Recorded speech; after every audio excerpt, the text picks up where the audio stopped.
ನಮಸ್ಕಾರ ಮಕ್ಕಳೇ, ನಾನು ನಿಮ್ಮ ಸೋಷಿಯಲ್ ಸೈನ್ಸ್ ಸಮಾಜ ವಿಜ್ಞಾನದ ಶಿಕ್ಷಕ ಆದರ್ಶ್. ಇವತ್ತಿನ ಇಂದಿನ ಈ ತರಗತಿಗೆ ನಿಮಗೆಲ್ಲರಿಗೂ ಹಾರ್ದಿಕ ಸ್ವಾಗತ ಸುಸ್ವಾಗತ. ವರ್ಕ್ ಅಂಡ್ ಇಕನಾಮಿಕ್ ಲೈಫ್, ದುಡಿಮೆ ಮತ್ತು ಆರ್ಥಿಕ ಜೀವನ. ಸೊ ಟೇಬಲ್ ಫಾರ್ಮ್ಯಾಟ್ ಅಂದಿದ್ದೆ, ಸೊ ಟೇಬಲ್ ಬಂತು. ಕ್ವಶನ್ ಕೇಳ್ಬಹುದು, ವಾಟ್ ಈಸ್ ಲೇಬರ್ ಅಂತ, ಅಥವಾ ದುಡಿಮೆ ಎಂದ್ರೇನು. ಇಲ್ಲಿ ನಾವು ಕ್ಯಾರೆಕ್ಟರಿಸ್ಟಿಕ್ಸ್ ಅಥವಾ ಪಾಯಿಂಟ್ಸ್ ಅನ್ನ ಕೊಟ್ಟಿದ್ದೇವೆ, ಇದರ ಮುಂದೆ ಅವುಗಳ ಅರ್ಥವನ್ನ ಕೊಟ್ಟಿದ್ದೇವೆ. ಲೇಬರ್ ಅಥವಾ ದುಡಿಮೆ ಅಂದ್ರೇನು? an act performed to achieve a particular goal. ಇಲ್ಲಿ ಆಕ್ಟ್ ಮತ್ತೆ ಗೋಲ್ ಕೀವರ್ಡ್ಸ್ ಆಗುತ್ತೆ. ಸೊ ಲೇಬರ್ ಅಂದ ಕೂಡಲೇ ಏನ್ ನೆನಪಿಗೆ ಬರಬೇಕು? ಆಕ್ಟ್ ಅಂದ್ರೆ ಕೆಲಸ, ಹಾಗೆ ಗೋಲ್. ಯಾವುದೇ ಒಂದು ಕೆಲಸವನ್ನ ಯಾವುದೋ ಒಂದು ಗುರಿಗೋಸ್ಕರ ಮಾಡ್ತಾ ಇದ್ದೇವೆ ಅಂದ್ರೆ ಅದು ದುಡಿಮೆ ಆಗುತ್ತೆ. ಉದ್ದೇಶವೊಂದರ ಸಾಧನೆಗಾಗಿ ನಡೆಸಲಾಗುವ ಕಾರ್ಯ, ಉದ್ದೇಶ ಸಾಧನೆ, ಲೇಬರ್ ಆಯ್ತು. ಹಾಗಾದರೆ ಇದರಲ್ಲಿ ಹೇಗೆ ಡಿವಿಷನ್ ಮಾಡ್ತಾ ಇದ್ದೇವೆ? ಸೊ ಸೋಷಿಯಲ್ ಸ್ಟ್ರಾಟಿಫಿಕೇಶನ್ ಅಲ್ಲಿ ಡಿವಿಷನ್, ಕ್ಲಾಸಿಫಿಕೇಶನ್ ಅಂತ ತಿಳ್ಕೊಂಡ್ವಿ. ಇಲ್ಲಿ ಲೇಬರ್ ನಲ್ಲಿ ಹೇಗೆ ಕ್ಲಾಸಿಫಿಕೇಶನ್ ಆಗ್ತಾ ಇದೆ ಅಂತ ತಿಳ್ಕೊಳ್ಳೋಣ. ಅದರ ಆಧಾರದ ಮೇಲೆ ಈ ಸಂಪೂರ್ಣ ಚಾಪ್ಟರ್ ಇದೆ. ಡಿವಿಷನ್ ಆಫ್ ಲೇಬರ್ ಅಥವಾ ಶ್ರಮ ವಿಭಜನೆ. Work being done by people depending on there interest, taste, abilities, age, expertise, skills and gender. Simple. ಒಂದು ಎಕ್ಸಾಂಪಲ್ ನ ಮುಖಾಂತರ ನಾವು ನೆನಪಲ್ಲಿ ಇಟ್ಕೊಳ್ಳೋಣ. ಲೇಬರ್, ದುಡಿಮೆಗೆ ಬಹಳಷ್ಟು ಎಕ್ಸಾಂಪಲ್ ಸಿಗುತ್ತೆ. ನಾನು ಟೀಚಿಂಗ್ ಮಾಡ್ತಾ ಇದ್ದೇನೆ, ಅದು ಸಹ ಲೇಬರ್ನ ಅಂಡರ್ನಲ್ಲಿ ಬರುತ್ತೆ. ಡಿವಿಷನ್ ಆಫ್ ಲೇಬರ್, ಒಂದು ಎಕ್ಸಾಂಪಲ್ ಕೊಡೋದಾದ್ರೆ, ನೀವು ಯಾವುದೋ ಒಂದು ಹೋಟೆಲ್ ಹೋಗ್ತೀರಾ. ಹೋಟೆಲಲ್ಲಿ ಅಲ್ಲಿ ವೇಟರ್ಸ್ ಇರ್ತಾರೆ, ಅವ್ರು ಸರ್ವ್ ಮಾಡ್ತಾರೆ. ಶೆಫ್ ಇರ್ತಾರೆ, ಅವ್ರು ಏನ್ ಮಾಡ್ತಾರೆ? ಆಹಾರವನ್ನ ಪ್ರಿಪೇರ್ ಮಾಡ್ತಾರೆ. ಸೊ ಅಲ್ಲಿ ಡಿವಿಷನ್ ಆಗ್ತಾ ಇರೋದನ್ನ ನೀವು ಕಾಣಬಹುದಾಗಿದೆ. ಶೆಫ್ ಅಡಿಗೆಯನ್ನ ಮಾಡೋರು, ವೇಟರ್ ಸರ್ವ್ ಮಾಡೋರು, ಅಕೌಂಟ್ ಅಲ್ಲಿ ಕೂತವ್ ಏನ್ ಮಾಡ್ತಾನೆ? ಹಣವನ್ನ ಲೇವಾದೇವಿ ಮಾಡ್ತಾನೆ. ಸೊ ಈ ರೀತಿಯ ಡಿವಿಷನ್ ಅನ್ನ ಕಾಣಬಹುದಾಗಿದೆ. ಯಾವ ಆಧಾರದ ಮೇಲೆ ಡಿವಿಷನ್ ಆಗಿದೆ? ಅವರ ಎಕ್ಸ್ಪರ್ಟೀಸ್ ಇರಬಹುದು, ಅವರ ಎಬಿಲಿಟೀಸ್ ಇರಬಹುದು, ಅವರ ಏಜ್ ಇರಬಹುದು, ಸ್ಕಿಲ್ ಇರಬಹುದು. ಇವುಗಳ ಆಧಾರದ ಮೇಲೆ ಅಲ್ಲಿ ಡಿವಿಷನ್ ಆಗ್ತಾ ಇದೆ. ಸಿಂಪಲ್ ಇದೆ ತಾನೆ? ಸೊ ಈ ಪಾಠವನ್ನ ನೀವು ಹೇಗೆ ನೆನಪಲ್ಲಿಟ್ಕೊಳ್ಬಹುದು ಅಂದ್ರೆ ಎಕ್ಸಾಂಪಲ್ಸ್ ನ ಮುಖಾಂತರ ನೆನಪಲ್ಲಿಟ್ಕೊಳ್ಬಹುದು, ರಿಯಲ್ ಲೈಫ್ ಎಕ್ಸಾಂಪಲ್ಸ್ ಗಳ ಮುಖಾಂತರ. ಯಾಕಂದರೆ ಇವೆಲ್ಲವನ್ನ ನಾವು ಈಸಿಲಿ ಆಗಿ ರಿಮೆಂಬರ್ ಮಾಡ್ಕೊಳ್ಬಹುದು, ನಮ್ಮ ಸುತ್ತಮುತ್ತಲಿನ ಲೈಫ್ ಅಲ್ಲಿ ಕಾಣಬಹುದಾಗಿದೆ. ಒಂದು ಕೆಲಸವನ್ನ ಜನರು ತಮ್ಮ ಆಸಕ್ತಿ, ಅಭಿರುಚಿ, ಸಾಮರ್ಥ್ಯ, ವಯಸ್ಸು, ವಿಶೇಷ ಪರಿಣಿತಿ, ಕೌಶಲ್ಯ ಹಾಗೂ ಲಿಂಗಭೇದಗಳ ಆಧಾರದ ಮೇಲೆ ಹಂಚಿಕೊಂಡು ಮಾಡುವುದು. ಸೊ ಈ ಲೇಬರ್, ದುಡಿಮೆ ಅಂದ್ಕೂಡ್ಲೆ ಯಾವುದೋ ಒಬ್ಬ ತಾಯಿ ತನ್ನ ಮಗುವನ್ನ ಸಾಕ್ತಾ ಇದ್ದಾಳೆ, ಅದು ಸಹ ಒಂದು ಲೇಬರ್ನ ಅಂಡರ್ನಲ್ಲಿ ಬರುತ್ತಾ? ಯೋಚನೆ ಮಾಡಿ. ಓಕೆ, ಹಾಗೆ ಬಹಳಷ್ಟು ಕೆಲಸಗಳನ್ನ ಯಾರೊಬ್ರು ಬರೀತಿರ್ತಾರೆ, ಅದು ಅವರ ತಮ್ಮ ಖುಷಿಗೋಸ್ಕರ ಬರೀತಿರ್ತಾರೆ, ಅದು ಒಂದು ಲೇಬರ್ ಫಾರ್ಮ್ಯಾಟ್ ಆಗುತ್ತಾ? ಓಕೆ, ಯೋಚನೆ ಮಾಡ್ತಾ ಇದ್ದೀರಾ ತಾನೆ? ಸ್ಪೆಷಲೈಸೇಷನ್, ವಿಶೇಷ ಪರಿಣಿತಿ ಇಲ್ಲಿ ಬರ್ತಾ ಇದೆ. Achieving sufficient expertise, training and skill in any particular field is called specialization. ನೀವು ಮೀಮ್ಸ್ ಎಲ್ಲ ನೋಡ್ತಾ ಇರ್ತೀರಾ. ಆ ಮೀಮ್ಸ್ ಪೇಜ್ಗಳನ್ನ ಹ್ಯಾಂಡಲ್ ಮಾಡೋರು ನಿಮ್ಮ ಇಂಟ್ರೆಸ್ಟ್ ಇರಬಹುದು, ಹಾಗೆ ಅವರ ಗ್ರಾಫಿಕ್ ಡಿಸೈನ್ ಇರಬಹುದು. ಅವುಗಳೆಲ್ಲ ಅವ್ರ ಎಕ್ಸ್ಪರ್ಟೀಸ್ ಅನ್ನ ಏನ್ ಮಾಡಿರ್ತಾರೆ? ತೆಗೆದುಕೊಂಡಿರ್ತಾರೆ. ಸೊ ಹೀಗಾಗಿ ಅವರು ಮೀಮ್ಸ್ ಅಲ್ಲಿ ಸ್ಪೆಷಲೈಸೇಷನ್ ಅನ್ನ ಮಾಡಿರ್ತಾರೆ ಅಂತ ಹೇಳ್ಬಹುದು. ನೀವೆಲ್ಲರೂ ಮೀಮ್ಸ್ ಅನ್ನ ನೋಡ್ತೀರಾ. ಯಾವುದಾದರೂ ನಿರ್ದಿಷ್ಟ ಕ್ಷೇತ್ರವೊಂದರಲ್ಲಿ ಸಾಕಷ್ಟು ಆಳವಾದ ಪರಿಣಿತಿ, ತರಬೇತಿ ಅಥವಾ ಕೌಶಲ್ಯ ಪಡೆಯುವುದು ಎಂದರ್ಥ. ಸಿಂಪಲ್ ಇದೆ ಸ್ಲೈಡು. ಲೇಬರ್ ಇಂದ ಸ್ಟಾರ್ಟ್ ಮಾಡಿದ್ವಿ, ಆಮೇಲೆ ಹೇಗೆ ಡಿವಿಷನ್ ಅಂತ ನೋಡಿದ್ವಿ. ಡಿವಿಷನ್ ಆದ್ಮೇಲೆ ಏನಾಗುತ್ತೆ? Division leads to specialization. ಎಲ್ಲವೂ ಕನೆಕ್ಟೆಡ್ ಇದೆ, ಒಂದರಿಂದ ಒಂದಾಗ್ತಾ ಇದೆ. ಹಾಗೆ ಹೇಗೆ ನೆನಪಲ್ಲಿ ಇಟ್ಕೊಳ್ಬೇಕು? ರಿಯಲ್ ಲೈಫ್ ಎಕ್ಸಾಂಪಲ್ಸ್ ಜೊತೆ ಕನೆಕ್ಟ್ ಮಾಡಿ. ಆಸಮ್. ಹಾಗಾದರೆ ಪೇಡ್ ಲೇಬರ್ ಅಂದ್ರೇನು? ಕೂಲಿ ಸಹಿತ ದುಡಿಮೆ. ಕೂಲಿಯನ್ನ ಕೊಡ್ತಾ ಇದ್ದಾರೆ, ಸಂಬಳವನ್ನ ಕೊಡ್ತಾ ಇದ್ದಾರೆ. Work that provides wages, salary R any other material benefit.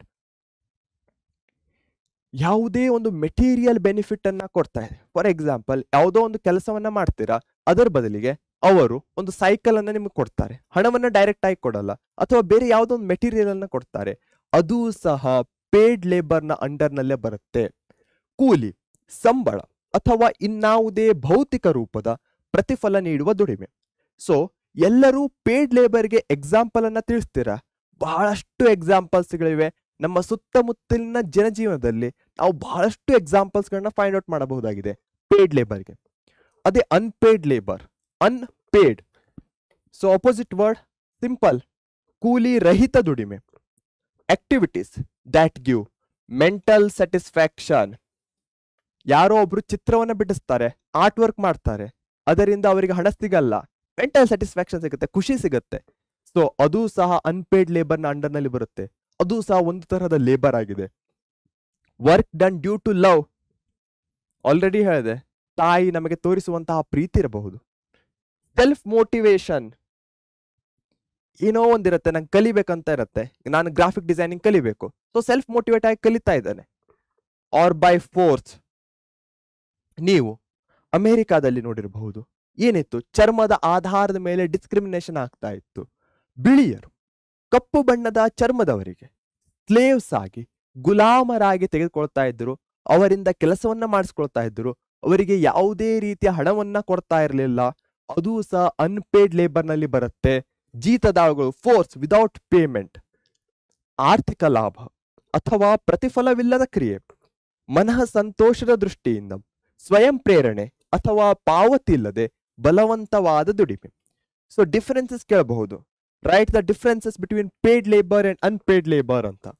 So simple ಇದೆ, 2 ಮಾರ್ಕ್ಸ್ಗೆ ಕೇಳಿದ್ರೆ 4 ಪಾಯಿಂಟ್ಸ್ ಅನ್ನ ಬರಿಬೇಕು, 3 ಮಾರ್ಕ್ಸ್ಗೆ ಕೇಳಿದ್ರೆ 6 ಪಾಯಿಂಟ್ಸ್ ಅನ್ನ ಬರಿಬೇಕು. ಬರಿತೀರಾ ತಾನೆ? ಬರಿಯಲ್ವಾ? ಬರೀತೀರಾ ನೀವು. ಓಕೆ, ನೆಕ್ಸ್ಟ್ ಇರುವಂತಹದ್ದು ಅನ್ಎಂಪ್ಲಾಯ್ಮೆಂಟ್. ಲೇಬರ್ ದುಡಿಮೆಯನ್ನ ತಿಳ್ಕೊಂಡ್ವಿ. ಈಗ ಯಾರಿಗೋ ಒಬ್ರಿಗೆ ಅನ್ಎಂಪ್ಲಾಯ್ಮೆಂಟ್ ಅಂತ ಏನ್ ಹೇಳ್ತೇವೆ, ಇಲ್ಲೂ ಸಹ ಅನ್ಎಂಪ್ಲಾಯ್ಮೆಂಟ್, ಉದ್ಯೋಗ ಇಲ್ಲ, ನಿರುದ್ಯೋಗ. ಸಿಂಪಲ್. ಇದರಲ್ಲಿ 2 ಟೈಪ್ಸ್ಗಳು ಬರುತ್ತೆ. Inability to get work in spite of proper age, ability and interest. Simple example ಅನ್ನ ಕೊಡ್ತೇನೆ. ಏನು, ಯಾವುದೋ ಒಬ್ಬ ವ್ಯಕ್ತಿಗೆ ಬೇಕಾದಂತ ಸ್ಕಿಲ್ ಸೆಟ್ ಎಲ್ಲ ಇರುತ್ತೆ. ನಿಮ್ಗೆ ಯಾವುದೋ ಒಂದು ಕಲೆ ಬರುತ್ತೆ ಅಂತ ಇಟ್ಕೊಳ್ಳಿ, ನಿಮಗೆ ಡಿಸೈನಿಂಗ್ ಕಲೆ ಬರುತ್ತೆ, ಬಟ್ ಮಾರ್ಕೆಟ್ ಅಲ್ಲಿ ಆ ಡಿಸೈನರ್ ಜಾಬ್ಸ್ ಇಲ್ಲ. ಸೊ ಇನ್ಎಬಿಲಿಟಿ ಆಗ್ತಾ ಇದೆ. ನಿಮ್ಮ ಹತ್ರ ಎಬಿಲಿಟಿ ಇದೆ, ಬಟ್ ಮಾರ್ಕೆಟ್ ಅಲ್ಲಿ ಜಾಬ್ಸೇ ಇಲ್ಲ. ಸೊ ಅದು ಫಸ್ಟ್ ಕ್ಯಾಟಗರಿಯಲ್ಲಿ ಬರುತ್ತೆ. ದುಡಿಯುವ ವಯಸ್ಸಿರಬಹುದು, ಸಾಮರ್ಥ್ಯ ಇರಬಹುದು, ಆಸಕ್ತಿ ಇರಬಹುದು, ಅರ್ಹತೆ ಇರಬಹುದು, ಅವರಿಗೆ ಉದ್ಯೋಗ ಸಿಗಲ್ಲ. ಇದು ಫಸ್ಟ್ ಕ್ಯಾಟಗರಿ. ಸೆಕೆಂಡ್ ಕ್ಯಾಟಗರಿಯಲ್ಲಿ ಏನಾಗುತ್ತೆ, ಮಾರ್ಕೆಟ್ ಅಲ್ಲಿ ಜಾಬ್ ಇದೆ, ಡಿಸೈನರ್ ಜಾಬ್, ಬಟ್ ವ್ಯಕ್ತಿಗಳ ಹತ್ತಿರ ಬೇಕಾದಂತಹ ಸ್ಕಿಲ್ ಸೆಟ್ ಇಲ್ಲ. ಅವರಿಗೆ ಅಡಾಬ್ ಫೋಟೋಶಾಪ್ ಇರಬಹುದು, ಬೇರೆ ಯಾವುದೇ ಸ್ಕಿಲ್ ಸೆಟ್ ಸಿಗ್ತಾ ಇಲ್ಲ. ಸೊ ಮಾರ್ಕೆಟ್ ಅಲ್ಲಿ ಜಾಬ್ ಇದೆ, ಬಟ್ ಬೇಕಾದಂತಹ ಸ್ಕಿಲ್ ಸೆಟ್ ಇಲ್ಲ. ಅದು ಸೆಕೆಂಡ್ ರೀತಿಯ ಅನ್ಎಂಪ್ಲಾಯ್ಮೆಂಟ್ ಆಗಿದೆ. Willing to work but denied on opportunity. ಕೆಲಸ ಮಾಡಲು ಸಿದ್ಧರಿದ್ದಾರೆ, ಆದರೆ ಅವಕಾಶವನ್ನು ನಿರಾಕರಿಸಲಾಗಿದೆ. ಯಾಕೆ ನಿರಾಕರಿಸಲಾಗಿದೆ? ಸ್ಕಿಲ್ ಸೆಟ್ ಇಲ್ಲ. ಸೊ ಈ ರೀತಿಯಾಗಿ ಅನ್ಎಂಪ್ಲಾಯ್ಮೆಂಟ್ ಅನ್ನ 2 ಟೈಪ್ಸ್. ಯಾವ ಟೈಪ್ಸ್ ಇವೆ? ಇವೆರಡು. Super. Okay, so recall slides ಅನ್ನ ಮುಗಿಸಿದ್ದೇವೆ. ಮುಂದೆ ಬರುವಂತಹದ್ದೇನು, PYQs ಇರುತ್ತೆ. ಈ ಚಾಪ್ಟರ್ ನಲ್ಲಿ ಈ ರೀತಿಯ ಎಕ್ಸಾಂಪಲ್ಸ್ಗಳು 1 ಮಾರ್ಕ್ MCQs ನಲ್ಲಿ ಬರುವಂತಹ ಚಾನ್ಸಸ್ ಹೆಚ್ಚಿಗಾಗಿರುತ್ತೆ. ಯಾವ ರೀತಿಯ ಎಕ್ಸಾಂಪಲ್ಸ್? ಸ್ವಲ್ಪ ಅಪ್ಲಿಕೇಶನ್ ಬೇಸ್ಡ್ ಅಂತ ಹೇಳ್ಬಹುದು. ಅವರು ಒಂದು ಸಿಚುವೇಶನ್ ಅನ್ನ ಕೊಡ್ತಾರೆ, 4 ಆಪ್ಷನ್ ಅನ್ನ ಕೊಡ್ತಾರೆ. ಇದು ಈ ಸಿಚುವೇಶನ್ ಯಾವ ಕೆಟಗರಿಗೆ ಎಕ್ಸಾಂಪಲ್ ಆಗಿದೆ ಅಂತ ಕೇಳ್ತಾರೆ. ಸೊ ಕ್ವಶನ್ ಅನ್ನ 1 ಅಲ್ಲ 2 ಸಲ ಓದಿ, ಮಿಸ್ಟೇಕ್ ಮಾಡ್ಕೊಳ್ಬೇಡಿ. ಫಸ್ಟ್ ಒಂದ್ಸಲ ಓದ್ ಕೂಡ್ಲೆ ಕನ್ಫ್ಯೂಷನ್ ಆದ್ರೆ ಮತ್ತೊಂದ್ಸಲ ಓದಿ. ಓಕೆ, ನಾನು ನಿಮ್ಮ ಜೊತೆಗೆ ಇದನ್ನ ಬಿಡಿಸ್ತೇನೆ. NSS students at a college are cleaning the school ground. This activity is. ಕಾಲೇಜಿನ NSS ವಿದ್ಯಾರ್ಥಿಗಳು ಶಾಲಾ ಮೈದಾನವನ್ನ ಸ್ವಚ್ಛಗೊಳಿಸುತ್ತಿದ್ದಾರೆ. ಇದು ಯಾವ ಚಟುವಟಿಕೆ ಆಗಿದೆ ಅಂತ ಕೇಳ್ತಾ ಇದೆ. ಫಸ್ಟ್ ಕ್ವಶನ್ ಬರಬೇಕು. ಆಪ್ಷನ್ ಅನ್ನ ನೋಡ್ತೀರಾ, ಅನ್ಪೇಡ್ ವರ್ಕ್, ಪೇಡ್ ವರ್ಕ್ ಇದೆ. ಇವರಿಗೆ ಪೇಮೆಂಟ್ ಅನ್ನ ಮಾಡಲಾಗತ್ತಾ? ಯಾವುದೇ ಕೂಲಿ, ಸಂಬಳ, ವೇಜ್, ಸ್ಯಾಲರಿ ಕೊಡಲಾಗತ್ತಾ? ಕೊಡಲಾಗಲ್ಲ. ಸೊ ಇವರಿಗೆ ಹಣವನ್ನ ಕೊಡ್ಲಿಕ್ಕೆ ಆಗಲ್ಲ. ಹಾಗೆ ನೆಕ್ಸ್ಟ್ ಇರುವಂತಹದ್ದು ಆರ್ಗನೈಸ್ಡ್ ಮತ್ತೆ ಅನ್ಆರ್ಗನೈಸ್ಡ್. NSS ಅಂತ ಇದೆ, ಒಂಥರ ಸಂಘಟನೆ ಅದು. ಸೊ ಅದು ಆರ್ಗನೈಸ್ಡ್ ಆಗಿರ್ಬೇಕು ಅಥವಾ ಅನ್ಆರ್ಗನೈಸ್ಡ್ ಆಗಿರ್ಬೇಕು. ಸೊ ಕನ್ಫ್ಯೂಷನ್ ಆಗುತ್ತೆ ನಿಮಗೆ ಕಂಟಿನ್ಯೂಸ್. ಬಟ್ ಈ 4 ಆಪ್ಷನ್ಗಳಲ್ಲಿ ಯಾವುದು ಕರೆಕ್ಟ್ ಆಗಿ ಸೂಟೇಬಲ್ ಆಗಿದೆ? ಇವರಿಗೆ ಪೇಮೆಂಟ್ ಸಿಗ್ತಾ ಇಲ್ಲ, ಹೀಗಾಗಿ ಅವರು ಅನ್ಪೇಡ್ ವರ್ಕರ್ ಅಥವಾ ಕೂಲಿ ರಹಿತ ಕೆಲಸವನ್ನ ಮಾಡ್ತಾ ಇದ್ದಾರೆ. ಅನ್ಪೇಯ್ಡ್ ಲೇಬರ್ನ ಡೆಫಿನೇಷನ್ ಅಲ್ಲಿ ಏನಿತ್ತು? ಸ್ವಯಂ ಪ್ರೇರಣೆ, ವಾಲಂಟಿಯರ್. ಸೊ ಇದು ಸಹ ವಾಲಂಟಿಯರ್ ವರ್ಕ್ ತರ ಅಂಡರ್ನಲ್ಲೇ ಬರುತ್ತಾ? ಯೋಚನೆ ಮಾಡ್ತಾ ಇದ್ದಾರಾ? ಆಸಮ್. ಸೊ ಇದು ಅನ್ಪೇಯ್ಡ್ ವರ್ಕ್ ಅಥವಾ ಕೂಲಿ ರಹಿತ ಕೆಲಸಕ್ಕೆ ಉದಾಹರಣೆ ಆಗಿದೆ. Unemployment has become a huge problem in India. Why? ಭಾರತದಲ್ಲಿ ನಿರುದ್ಯೋಗ ದೊಡ್ಡ ಸಮಸ್ಯೆಯಾಗಿ ಪರಿಣಮಿಸಿದೆ. ಏಕೆ? Unemployment is a serious social problem. Explain. ನಿರುದ್ಯೋಗ ಗಂಭೀರ ಸಾಮಾಜಿಕ ಸಮಸ್ಯೆಯಾಗಿದೆ, ವಿವರಿಸಿ. 3 ಮಾರ್ಕ್ಸ್ಗೆ ಮಾರ್ಚ್ 2019 ಜೂನ್ 2018 ಅಲ್ಲಿ ಬಂದಿರುವಂತಹ ಪ್ರಶ್ನೆ. 3 ಮಾರ್ಕ್ಸ್ ಅನ್ಕೊಳ್ಳೆ 6 ಪಾಯಿಂಟ್ಸ್ ಅನ್ನ ಬರಿಬೇಕು. ಮತ್ತೇನು ಕೊಟ್ಟಿರುವಂತಹ ಸ್ಟೇಟ್ಮೆಂಟ್ ಕರೆಕ್ಟ್ ಆಗೇ ಇರುತ್ತೆ. ಇಲ್ಲಿ ಏನ್ ಸಿಂಬಲ್ ಅನ್ನ ಕೊಟ್ಟಿದ್ದೇನೆ? ಕ್ರ್ಯಾಕ್. ಸೊ ಇದು ಜನರಲ್ ಕ್ವಶನ್ ನ ಅಂಡರ್ ಕ್ಯಾಟಗರಿಯಲ್ಲೂ ಬರಬಹುದು. ಹೇಗೆ ಸರ್ ಅಂತೀರಾ? ಸಿಂಪಲ್ ಆಗಿ ಎಕ್ಸ್ಪ್ಲೇನ್ ಮಾಡ್ತೀನಿ. ಸೊ ಅನ್ಎಂಪ್ಲಾಯ್ಮೆಂಟ್ ಇದು ಪ್ರಾಬ್ಲಮ್ ಆಗಿದೆ ಇಂಡಿಯಾಕ್ಕೆ ಅಂತ ಹೇಳ್ತಾ ಇದ್ದಾರೆ. ಸೊ ಅನ್ಎಂಪ್ಲಾಯ್ಮೆಂಟ್ ಯಾವ್ದಾವುದಕ್ಕೆ ಲೀಡ್ ಆಗತ್ತೆ? ಅನ್ಎಂಪ್ಲಾಯ್ಮೆಂಟ್ ಇಂದ ಏನು ಪ್ರಾಬ್ಲಮ್ಸ್ ಆಗುತ್ತೆ? ಸೊ ಯಾರಿಗೇ ಸಹ ಉದ್ಯೋಗ ಇಲ್ಲ ಅಂದ್ರೆ ಏನಾಗುತ್ತೆ? ಹಣ ಇರಲ್ಲ. ಮನಿ ಇಲ್ಲ ಅಂದ್ರೆ ಏನಾಗತ್ತೆ? ಪಾವರ್ಟಿ, ಬಡತನ ಬರುತ್ತೆ. First problem. ಸೊ ಪಾವರ್ಟಿ ಆಗ್ತಾ ಇದೆ. ಪಾವರ್ಟಿ ಆದ್ರೆ ಏನಾಗತ್ತೆ? ಮನುಷ್ಯನಿಗೆ ಬೇಸಿಕ್ ನೆಸೆಸಿಟೀಸ್ಗಳಾದಂತ ಹೆಲ್ತ್ ಇರಬಹುದು, ಇವುಗಳ ಮೇಲೆ ಸ್ಪೆಂಡ್ ಮಾಡ್ಲಿಕ್ಕೆ ಆಗಲ್ಲ. ಅದರಿಂದ ಆತ ಅನಾರೋಗ್ಯನಾಗ್ತಾನೆ. ಸೊ ಪಾವರ್ಟಿಯಿಂದ ಇಲ್ ಹೆಲ್ತ್ ಇರಬಹುದು. ಆಗ ಆತನಿಗೆ ದುಡ್ಡಿನ ಅವಶ್ಯಕತೆ ಇರುತ್ತೆ. ಆತನ ಹತ್ರ ಕೆಲಸ ಇಲ್ಲ. ದುಡ್ಡು ಬೇಕಂದ್ರೆ ಆತ ಏನ್ ಮಾಡ್ಬೇಕು? ಕಳ್ಳತನ ಮಾಡ್ಬೇಕು, ಮೋಸ ಮಾಡ್ಬೇಕು, ವಂಚನೆ ಮಾಡ್ಬೇಕು, ರಾಬರಿ ಮಾಡ್ಬೇಕಾಗತ್ತೆ. ಸೊ ಈ ರೀತಿಯಾಗಿ ಇದು ಒಂದು ಕಂಟಿನ್ಯೂಸ್ ಸೈಕಲ್ಗೆ ಕಾರಣ ಆಗತ್ತೆ. ಸೊ ಇಲ್ಲಿ ನಾವು ಆನ್ಸರ್ ಅನ್ನ ಕ್ರ್ಯಾಕ್ ಮಾಡಿದ್ದೇವೆ. ಹೇಗೆ ಕ್ರ್ಯಾಕ್ ಮಾಡಿದ್ದೇವೆ? ಕ್ವಶನ್ ಮಾಡ್ತಾ ಹೋಗ್ತಾ ಇದ್ದೇವೆ. ಹೇಗೆ ಕ್ವಶನ್ ಅನ್ನ ಮಾಡ್ತಾ ಇದ್ದೇವೆ? ಅನ್ಎಂಪ್ಲಾಯ್ಮೆಂಟ್ ನಿಂದ ಏನ್ ಪ್ರಾಬ್ಲಮ್ ಆಗತ್ತೆ? ಆ ಪ್ರಾಬ್ಲಮ್ ಆದ್ರೆ ಮತ್ತೇನ್ ಪ್ರಾಬ್ಲಮ್ ಲೀಡ್ ಆಗತ್ತೆ? ಈ ರೀತಿಯಾಗಿ ಚೈನ್ ಆಫ್ ಇವೆಂಟ್ಸ್ ಒಂದು ಸೀಕ್ವೆನ್ಸ್ ಆಗಿ ನೋಡಿದ್ರೆ ನಮಗೆ ಈ ಆನ್ಸರ್ ಅನ್ನ ಕ್ರ್ಯಾಕ್ ಮಾಡಬಹುದು. ಈ ಟೆಕ್ನಿಕ್ ಅನ್ನ ನೀವು ಎಲ್ಲಾ ಪ್ರಶ್ನೆಗಳಿಗೆ ಯಾವ್ದು ಜನರಲ್ ಅನ್ಸುತ್ತೋ ಅಲ್ಲಿ ಅಪ್ಲೈ ಮಾಡ್ತಾ ಹೋಗಿ. ಓಕೆ, ಮಾಡ್ತೀರಾ? ಮಾಡೇ ಮಾಡ್ತೀರಾ. Unemployment has become a huge problem in India because ಭಾರತದಲ್ಲಿ ನಿರುದ್ಯೋಗ ದೊಡ್ಡ ಸಮಸ್ಯೆಯಾಗಿ ಪರಿಣಮಿಸಿದೆ. ಏಕೆಂದ್ರೆ ಪಾವರ್ಟಿ, ಬಡತನ, ಇಲ್ ಹೆಲ್ತ್, ಅನಾರೋಗ್ಯ, ಕರಪ್ಷನ್, ಭ್ರಷ್ಟಾಚಾರ, ಫ್ಯಾಮಿಲಿ ಡಿಸ್ಇಂಟಿಗ್ರೇಷನ್, ಕೌಟುಂಬಿಕ ವಿಘಟನೆ ಆಗ್ತಾ ಇದೆ. ಹಣ ಇಲ್ಲ ಅಂದ್ರೆ ಜಗಳ ಆಗ್ತಾ ಇದೆ. ಚೀಟಿಂಗ್, ಹಣಕ್ಕೋಸ್ಕರ, ಎಂಪ್ಲಾಯ್ಮೆಂಟ್ ಇಲ್ಲ, ಹಣ ಇಲ್ಲ, ಮೋಸ ಇರಬಹುದು, ಡಿಸೆಪ್ಷನ್, ವಂಚನೆ ಇರಬಹುದು, ರಾಬರಿ, ಕಳ್ಳತನ, ಪ್ರಾಸ್ಟಿಟ್ಯೂಷನ್, ವ್ಯಭಿಚಾರ, ಇವುಗಳಿಗೆ ಕಾರಣ ಆಗ್ತಾ ಇದೆ. ಅರ್ಥ ಆಯ್ತು ತಾನೆ? Awesome. Next, what are the remedies for unemployment? ನಿರುದ್ಯೋಗ ಸಮಸ್ಯೆಗೆ ಪರಿಹಾರಗಳೇನು? Explain the remedial measures for unemployment. ನಿರುದ್ಯೋಗ ಸಮಸ್ಯೆಗೆ ಪರಿಹಾರ ಕ್ರಮಗಳನ್ನ ವಿವರಿಸಿ. 3 ಮಾರ್ಕ್ಸ್ಗೆ ಏಪ್ರಿಲ್ 2016 ಅಲ್ಲಿ, 2017 ಅಲ್ಲಿ, 2018 ಹಾಗೆ ಜೂನ್ 2017 ಅಲ್ಲಿ ಬಂದಿರುವಂತಹ ಪ್ರಶ್ನೆ. ಸೊ ಹೇಗೆ ಕಂಟ್ರೋಲ್ ಮಾಡಬಹುದು ಅನ್ಎಂಪ್ಲಾಯ್ಮೆಂಟ್? ಯೋಚನೆ ಮಾಡಿ. ಓವರ್ ಪಾಪ್ಯುಲೇಷನ್ ಏನಾದರೂ ನಿಮ್ ನೆನಪಿಗೆ ಬರ್ತಾ ಇದೆಯಾ? ಹೆಚ್ಚಿನ ಪಾಪ್ಯುಲೇಷನ್ ಇಂದ ಏನಾಗ್ತಾ ಇದೆ? ಹೆಚ್ಚಿನ ಉದ್ಯೋಗಗಳು ಸಿಗ್ತಾ ಇಲ್ಲ. ಸೊ ಈ ಅನ್ಎಂಪ್ಲಾಯ್ಮೆಂಟ್ ಅನ್ನ ನಾವು ತೆಗಿಬೇಕಂದ್ರೆ ಇದಕ್ಕೆ ಯಾವುದು ಕಾರಣವಾಗುತ್ತೋ ಅವುಗಳನ್ನ ನಿವಾರಿಸಬೇಕು. ಸೂಪರ್. ಸೊ ಪಾಪ್ಯುಲೇಷನ್ ಕಂಟ್ರೋಲ್, ಜನಸಂಖ್ಯಾ ನಿಯಂತ್ರಣ ಕ್ರಮಗಳಿರಬಹುದು. ಹಾಗೆ ಅನ್ಎಂಪ್ಲಾಯ್ಮೆಂಟ್ ಅನ್ನ ತೆಗಿಬೇಕು ಅಂದ್ರೆ ಎಂಪ್ಲಾಯ್ಮೆಂಟ್ ಆಪರ್ಚುನಿಟೀಸ್ ಗಳನ್ನ ಇನ್ಕ್ರೀಸ್ ಮಾಡಬೇಕು. ಹಾಗೆ ಪಾಪ್ಯುಲೇಷನ್ ಅನ್ನ ಕಂಟ್ರೋಲ್ ಅಲ್ಲಿ ಇಡಬೇಕು. ಸೊ ಎಂಪ್ಲಾಯ್ಮೆಂಟ್ ಅನ್ನ ಇನ್ಕ್ರೀಸ್ ಮಾಡ್ಬೇಕಂದ್ರೆ ಏನ್ ಮಾಡಬೇಕು? ಎನ್ಕರೇಜ್ಮೆಂಟ್ ಟು ಕಾಟೇಜ್ ಇಂಡಸ್ಟ್ರೀಸ್, ಗುಡಿ ಕೈಗಾರಿಕೆಗಳಿಗೆ ಪ್ರೋತ್ಸಾಹ. ಯಾಕಂದ್ರೆ ಹಳ್ಳಿಗಳಲ್ಲಿ ಅತಿ ಹೆಚ್ಚಿನ ನಾವು ಈ ಅನ್ಎಂಪ್ಲಾಯ್ಮೆಂಟ್ ಅನ್ನ ಕಾಣಬಹುದಾಗಿದೆ. ಡೆವಲಪ್ಮೆಂಟ್.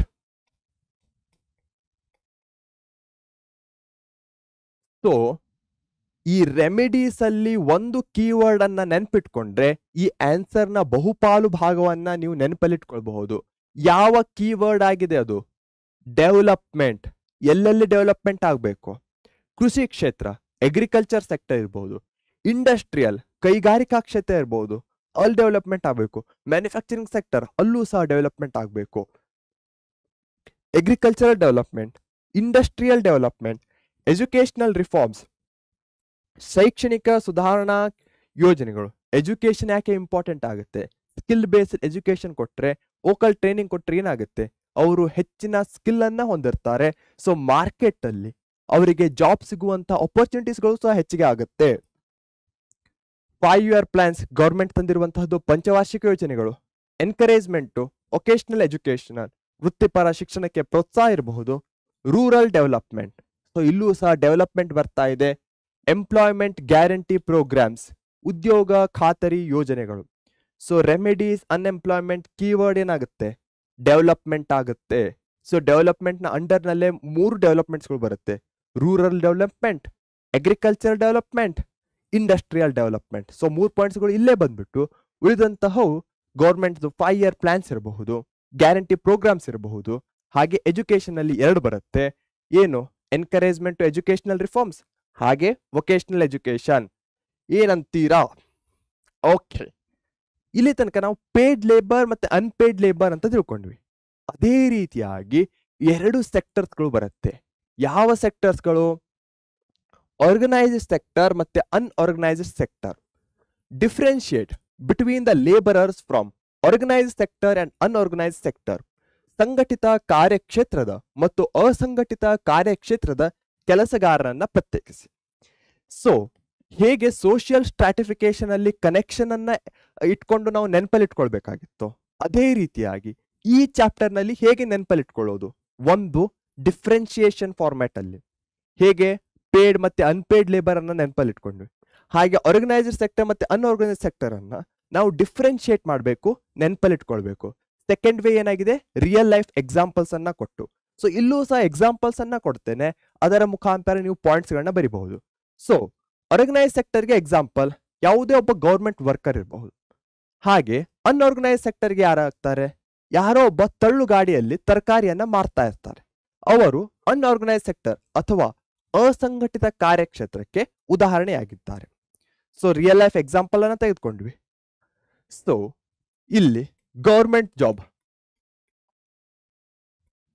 ಹಾಗೆಯೇ ಇಲ್ಲಿ ತರಕಾರಿ ಗಾಡಿಯನ್ನ ತಳ್ಳುವವ. ಸೊ ಗೌರ್ಮೆಂಟ್ ಜಾಬ್ ಅಲ್ಲಿ ಇದ್ದವನಿಗೆ ಏನಿರುತ್ತೆ, ಜಾಬ್ ಸೆಕ್ಯೂರಿಟಿ ಇರುತ್ತೆ, ಗ್ಯಾರಂಟಿ ಇದ್ದೇ ಇರುತ್ತೆ ತಾನೆ, ಕೆಲಸಕ್ಕೆ ಭದ್ರತೆ. ಅದೇ ನೋ ಜಾಬ್ ಸೆಕ್ಯೂರಿಟಿ ತರಕಾರಿ ಗಾಡಿ ತಳ್ಳೋನಿಗೆ. ಯಾಕಂದ್ರೆ ಕೋವಿಡ್ ಆದಾಗ ನೀವು ನೋಡಿರ್ಬಹುದು, ಆತನಿಗೆ ಏನಾಗಿತ್ತು, ಲಾಕ್ಡೌನ್ ಆಯ್ತು, ಜಾಬ್ ಸೆಕ್ಯೂರಿಟಿನೇ ಇರಲಿಲ್ಲ. ಅಥವಾ ಮಾರ್ಕೆಟ್ ಅಲ್ಲಿ ಏನೋ ಆಗತ್ತೆ, ಮನೇಲಿ ಏನೋ ಆರಾಮಿರಲ್ಲ, ಆಗ ಆತ ಕೆಲಸಕ್ಕೆ ಹೋಗ್ಲಿಕ್ಕೆ ಆಗಲ್ಲ, no job security. Structured process and procedures, government ಅಂದ ಕೂಡಲೇ ಹಾಗೆ ಯಾವುದು ಆರ್ಗನೈಸ್ಡ್ ಅಂದ ಕೂಡಲೇ ಏನಾಗುತ್ತೆ, ಹೆಸರಲ್ಲೇ ಇದೆ ಆರ್ಗನೈಸ್ಡ್ ಅಂದ್ರೆ ಏನು, ಸ್ಟ್ರಕ್ಚರ್ಡ್ ಇರುತ್ತೆ. ಸಂಘಟನಾತ್ಮಕ ಪ್ರಕ್ರಿಯೆ ಮತ್ತು ಕಾರ್ಯವಿಧಾನಗಳು. ಇಲ್ಲಿ ಸ್ಟ್ರಕ್ಚರ್ಡ್ ಇದೆ, ಇಲ್ಲಿ ಸ್ಟ್ರಕ್ಚರ್ ಇರಲ್ಲ. ಸೊ ಇಲ್ಲೂ ಸಹ ನೀವು ಮತ್ತೊಂದು ಟ್ರಿಕ್ ಅನ್ನ ಬಳಸಬಹುದು. ಏನು, ಆರ್ಗನೈಸ್ ಸೆಕ್ಟರ್ ಅನ್ನ ಕರೆಕ್ಟ್ ಆಗಿ ತಿಳ್ಕೊಂಡ್ರೆ ಅದರ ಏನು ವಿರುದ್ಧ ಪಾಯಿಂಟ್ ಇವೆಯೋ, ಅಪೋಸಿಂಗ್ ಪಾಯಿಂಟ್ಸ್ ಇವೆಯೋ, ಅವು ಅನ್ಆರ್ಗನೈಸ್ಡ್ ಸೆಕ್ಟರ್ ಅಲ್ಲಿ ಬರುತ್ತೆ. ಸೊ ಸಿಂಪಲ್ ಇದೆ, ಒಂದು ಸೆಕ್ಟರ್ ಅನ್ನ ಕಂಪ್ಲೀಟ್ ಆಗಿ ತಿಳ್ಕೊಳ್ಳಿ, ಈ ಡಿಫ್ರೆನ್ಶಿಯೇಟ್ ಅನ್ನ ಈಸಿಲಿ ಆಗಿ ಬರಿಬಹುದು. ಹಾಗೆ ಗೌರ್ಮೆಂಟ್ ಅಲ್ಲಿ ಏನಿರುತ್ತೆ, ಫಿಕ್ಸ್ಡ್ ವೇಜಸ್ ಅಂಡ್ ಅಲವೆನ್ಸಸ್, ಒಂದು ಡೆಫಿನೇಟ್ ಟೈಮಿಗೆ ಸ್ಯಾಲ್ರಿ ಬರುತ್ತೆ. ಅದೇ ಆದ್ರೆ ಅನ್ಆರ್ಗನೈಸ್ ಸೆಕ್ಟರ್ ಹಾಗಿರುತ್ತಾ? ಇಲ್ಲ, ದಿನಗೂಲಿ, ಗೆಟ್ಸ್ ಡೈಲಿ ವೇಜಸ್. ಆತ ತರಕಾರಿ ಗಾಡಿಯನ್ನ ತಳ್ಳಿ ಎಷ್ಟು ಮಾರಾಟ ಆಗುತ್ತೋ ಅದರ ಆಧಾರದ ಮೇಲೆ ಆತನ ಹಣ ಬರುತ್ತೆ. ಫಿಕ್ಸ್ಡ್ ವರ್ಕಿಂಗ್ ಅವರ್ಸ್ ಇರುತ್ತೆ, ಆದರೆ ಇಲ್ಲಿ ನೋ ಫಿಕ್ಸ್ಡ್ ವರ್ಕಿಂಗ್ ಅವರ್ಸ್. ಒಂದ್ಸಲ ಬೆಳಗ್ಗೆ 8 ಗಂಟೆ ಹೋಗಿ ಆತ ರಾತ್ರಿ 10 ಗಂಟೆಗೂ ಮರಳಬಹುದು. ಅದೇ ರೀತಿ ಒಂದೊಂದ್ಸಲ ಬೆಳಗ್ಗೆ 6 ಗಂಟೆ ಹೋಗಿ ಹಬ್ಬಕ್ಕೆ ಹೋಗಿ ಸಂಜೆ ರಾತ್ರಿ 11 ಗಂಟೆ ಬರೋದು ಚಾನ್ಸಸ್ ಇರುತ್ತೆ. ಸೊ ಈ ರೀತಿಯಾಗಿ ಇಲ್ಲಿ ಫಿಕ್ಸ್ಡ್ ವರ್ಕಿಂಗ್ ಅವರ್ಸ್ ಇರಲ್ಲ, ಇಲ್ಲಿ ಫಿಕ್ಸ್ಡ್ ಇರುತ್ತೆ. ಪೇ ಟ್ಯಾಕ್ಸಸ್, ತಮ್ಮ ಸ್ಯಾಲರಿಯ ಮೇಲೆ ಅವರು ಟ್ಯಾಕ್ಸಸ್ ಅನ್ನ ಕೊಡಬೇಕಾಗತ್ತೆ ಗೌರ್ಮೆಂಟ್ಗೆ. ತೆರಿಗೆ ಪಾವತಿ ಕಡ್ಡಾಯವಾಗಿರುತ್ತೆ. ಇವರು no need to pay taxes, ತೆರಿಗೆ ನಿಬಂಧನೆಗಳಿಲ್ಲ. ಮೆಡಿಕಲ್ ಬೆನಿಫಿಟ್ಸ್, ಹೆಲ್ತ್ ಇನ್ಶೂರೆನ್ಸ್ ಇರಬಹುದು, ಇವೆಲ್ಲವೂ ಸಂಘಟಿತ ಕಾರ್ಯಕ್ಷೇತ್ರದಲ್ಲಿ ಬರುತ್ತೆ. ಆದರೆ ಅನ್ಆರ್ಗನೈಸ್ ಸೆಕ್ಟರ್ ಅಲ್ಲಿ ನೋ ಮೆಡಿಕಲ್ ಬೆನಿಫಿಟ್ಸ್. ಆತನು ಏನೇ ಆದ್ರೂ ಸಹ ಆತನೇ ಅದರ ಖರ್ಚನ್ನ ನೋಡ್ಕೊಳ್ಬೇಕಾಗತ್ತೆ. ಉಚಿತ ವೈದ್ಯಕೀಯ ಸೌಲಭ್ಯಗಳಿರುವುದಿಲ್ಲ. Paid leave and provident fund, ಆತ ಫಾರ್ ಎಕ್ಸಾಂಪಲ್ ಯಾವುದೋ ಒಂದು ಮದುವೆಗೆ ಅಟೆಂಡ್ ಆಗ್ಬೇಕಂದ್ರೆ ಗೌರ್ಮೆಂಟ್ ಸೆಕ್ಟರ್ ಆತ ಲೀವ್ ಅನ್ನ ಹಾಕಿ ಹೋಗಬಹುದು, ಆ ಲೀವಿಗೆ ಆತನಿಗೆ ಸಂಬಳ ಸಿಗತ್ತೆ. ಆದರೆ ಅದೇ ಯಾವುದೋ ಒಬ್ಬ ತರಕಾರಿ ಮಾರುವವ ಲೀವ್ ಅನ್ನ ಹಾಕಿ ಹೋದ್ರೆ ಆತನಿಗೆ ದುಡ್ಡು ಸಿಗಲ್ಲ. So no paid leave and provident fund, ನಿವೃತ್ತಿ ವೇತನ, ಪೆನ್ಷನ್ ಅನ್ನ ಕೇಳಿರ್ತೀರ. ಸೊ ಗೌರ್ಮೆಂಟ್ ಸೆಕ್ಟರ್ ಅಲ್ಲಿ ಸಿಗುತ್ತೆ, ಆರ್ಗನೈಸ್ ಸೆಕ್ಟರ್ ಅಲ್ಲಿ ಸಿಗುತ್ತೆ, ಬಟ್ ಅನ್ಆರ್ಗನೈಸ್ ಸೆಕ್ಟರ್ ಅಲ್ಲಿ ಸಿಗಲ್ಲ. ಸೊ ಹೇಗೆ ನೆನ್ಪಿಟ್ಕೊಳ್ಬೇಕು, ಡಿಫ್ರೆನ್ಶಿಯೇಷನ್ ಮಾಡಬೇಕು, ರಿಯಲ್ ಲೈಫ್ ಎಕ್ಸಾಂಪಲ್ಸ್ ಅನ್ನ ಕೊಡಬೇಕು, ಆ ರಿಯಲ್ ಲೈಫ್ ಎಕ್ಸಾಂಪಲ್ಸ್ಗಳ ಜೊತೆಗೆ ನಾವು ರಿಲೇಟ್ ಮಾಡಿಕೊಂಡು ಈ ಪಾಯಿಂಟ್ಸ್ಗಳನ್ನ ಬರಿಬೇಕು. ಮಾಡ್ತೀರಾ ತಾನೆ? ಅದೇ ರೀತಿಯಾಗಿ ನಿಮಗೆ ನಮ್ಮ ಕ್ಲಾಸ್ ಒಳ್ಳೇದು ಅಚ್ಚ ಅನಿಸಿದ್ರೆ ಲೈಕ್ ಅನ್ನ ಮಾಡೋದನ್ನ ಮರಿಬೇಡಿ. ಆದಷ್ಟು ನಿಮ್ಮ ಫ್ರೆಂಡ್ ಸರ್ಕಲ್ ಜೊತೆ, ನಿಮ್ಮ ಸ್ಕೂಲ್ ಫ್ರೆಂಡ್ಸ್ ಇರಬಹುದು, ಬೇರೆ ಬೇರೆ ಫ್ರೆಂಡ್ಸ್ ಇರಬಹುದು, ಯಾರ್ಯಾರು 10th ಅಲ್ಲಿ ಇದ್ದಾರೆ ಅವರಿಗೆ ನಮ್ಮ ಪರೀಕ್ಷೆ ಯೂಟ್ಯೂಬ್ ಚಾನಲ್ ಅನ್ನ ಶೇರ್ ಮಾಡಿ. ನಮ್ಮ ವಿಡಿಯೋಸ್ಗಳನ್ನ ಆದಷ್ಟು ಅವರಿಗೆ ತಲುಪಿಸಿ. ಯಾಕಂದ್ರೆ ಶೇರಿಂಗ್ ಇಸ್ ಕೇರಿಂಗ್. ಅದರಲ್ಲೂ ನಾಲೆಜ್ ಅನ್ನ ನೀವು ಹರಡ್ತಾ ಇದ್ದೀರಾ ಅಂದರೆ ಅದು ಬೆಸ್ಟ್ ಶೇರಿಂಗ್ ಆಗತ್ತೆ. ಇದರ ಜೊತೆಗೆ ಇಂದಿಗೆ ಈ ಕ್ಲಾಸಸ್ಗೆ ಬಾಯ್ ಹೇಳುವಂತಹ ಸಮಯ ಬಂದಿದೆ. ಎಲ್ಲರಿಗೂ ಮತ್ತೊಮ್ಮೆ ಆಲ್ ದ ಬೆಸ್ಟ್ ಅಂತ ಹೇಳ್ತಾ ಟೇಕ್ ಕೇರ್. ನಮ್ಮ ಚಾನಲ್ ಅನ್ನ ಸಬ್ಸ್ಕ್ರೈಬ್ ಮಾಡಿ, ಆದಷ್ಟು ಶೇರ್ ಮಾಡಿ. Sharing is caring. Take care.